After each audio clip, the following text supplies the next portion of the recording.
The hunt begins. In the highest chamber of the Galactic Council's citadel, silence reigned. 1,000 species sat shoulder to shoulder. Reptilian, crystalline, aquatic machine. From the massive Ursac diplomats in their pressure suits to the ethereal Lathari that shimmered like clouds, all eyes were locked on the central holo display. And on it, a horror unfolded. Footage from the Zarnak Vanguard's armor cams played in grainy desperation. Screams echoed as shadows tore through the elite predators. They had cornered their prey, Korthash, the prototype. 10 meters tall, coiled muscle, armored plating of chitin laced with neutronium. Evolved through forced extinction simulations. And yet, the footage showed only failure. Squad Alpha, wiped out in 13 seconds. The analyst from the Technocast muttered as the footage continued. Squad Beta, dismembered. Gamma, lost before transmission cut. No visual of the Korthash. A Zarnak general growled from his corner. Only this. A frozen frame filled the room. A blurred shadow for eyes glowing. Then static. The holo dimmed. Lights returned. Whispers grew like insects in the dark. It's loose. In the wild systems. And it's heading for Sector 13BY. That name killed the room's tension with a new, heavier silence. A member of the Avian Cthar delegation clicked her beak. That sector is off limits. More than off limits, rumbled a crusted Crother diplomat. That's where she sleeps. You mean, an intern whispered, eyes wide.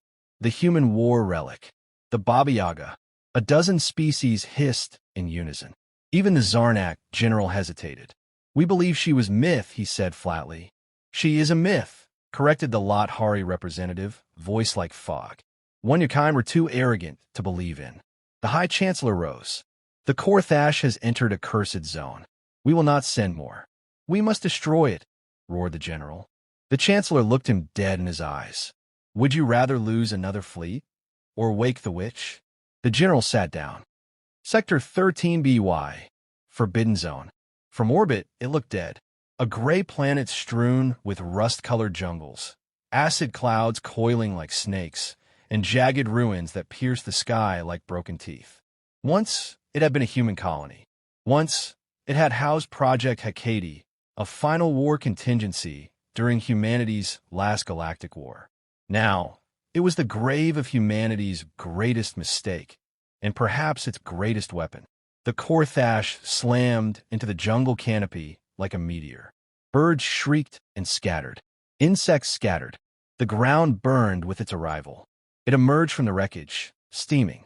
Blood from its last kill still clung to its claws. It sniffed the air, old rot, metal dust, ozone. No predators, no rivals. It roared, thunder shaking the mountains. This world was his now. It tore through the jungle, eating whatever it found. Giant beetles the size of hover cars. Acidic vine beasts. Even an ancient military drone that sparked to life briefly before being torn in half. Nothing challenged it. Nothing even tried. Until it came to the clearing. The slap. The moon hung full over the clearing as the Korthash stood in a perfect circle of ash and silence. No creature stirred. The wind stopped.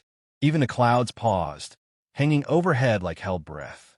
Then she stepped out of the trees. Human. Female. Pale. Wrapped in what looked like a soldier's cloak from 2 centuries ago, frayed and torn. Her hair was tangled with moss and wire. Her feet were bare, caked in black soil. No weapons. No armor. The Korthash growled low, recognizing no threat. She looked up, her eyes glowing faint silver, and whispered in an old human tongue. Did they send you to wake me? The Korthash charged, its roar deafening. 10 meters of armored death surged forward, claws wide. She didn't move, until he was 3 meters away. Then slap. A sound like thunder cracked the jungle. The Korthash flew backward, launched like a toy tossed by a tantrum. It hit a tree the width of a shuttle, snapping it in half, then rolled, body twitching. Silence. Then a distant thud. And then nothing. Surveillance playback. Galactic Monitoring Outpost D9. Technician 12, HFY, stared at the feed. Did you see that? He croaked to his supervisor. Replay it. They did. Pause. Frame by frame, the woman lifts her hand. Her palm connects.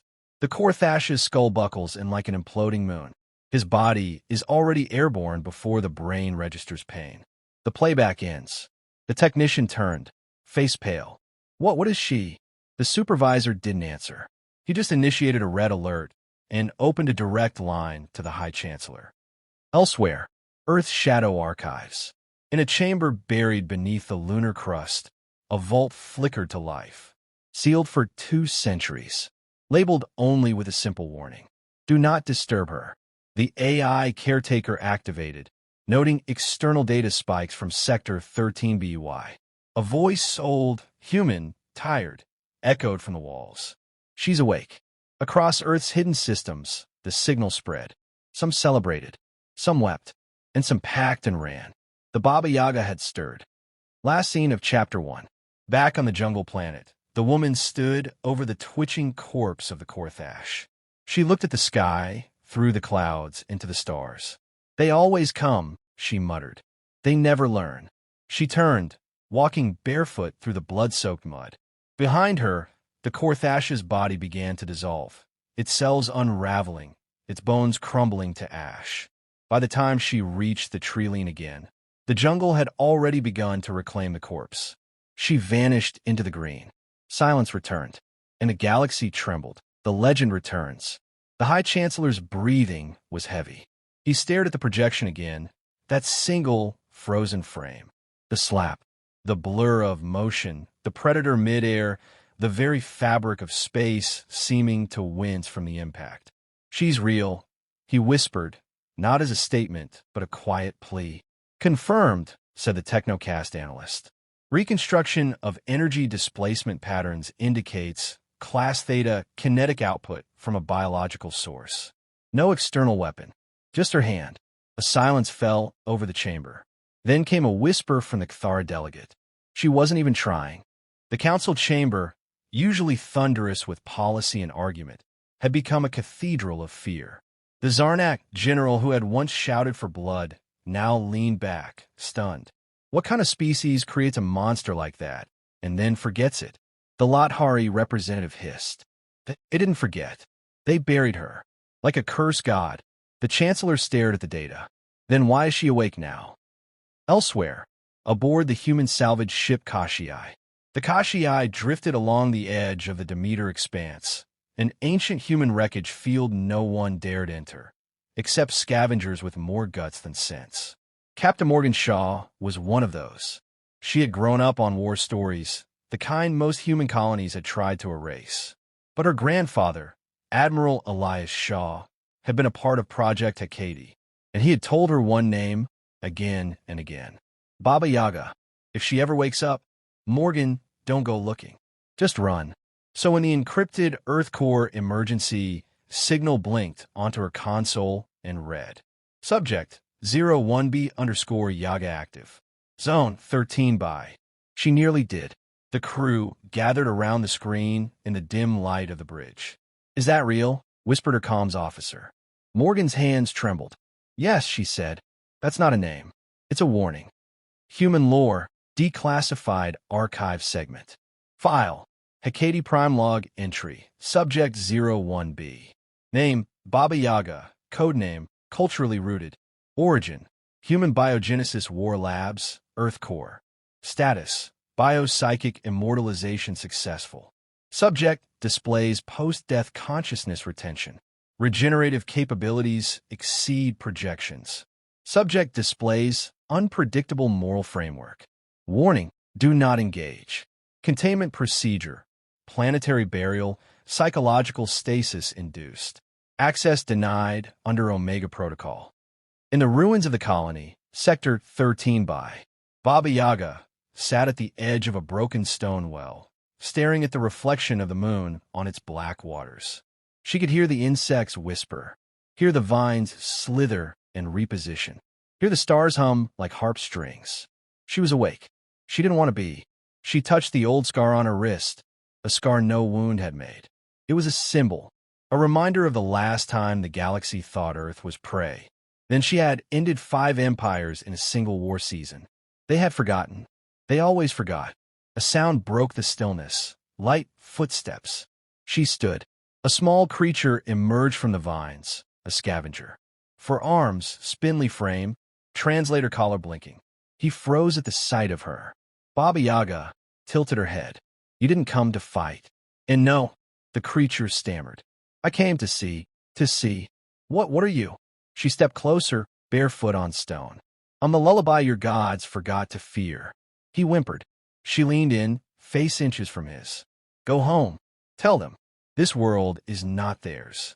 The scavenger fled, and across the void of space, fear took flight with him. Galactic panic. The council met again, not to argue, but to plan for survival. This is no longer about the core Thash, the chancellor said. This is about her. The Zarnak general stood, stone-faced. We should nuke the planet. End her. She survived planetary sterilization in 2384, the Lothari whispered. They tried that already. Another delegate asked, what does humanity say? No answer. Human representatives were notably silent. Not absent, just unwilling.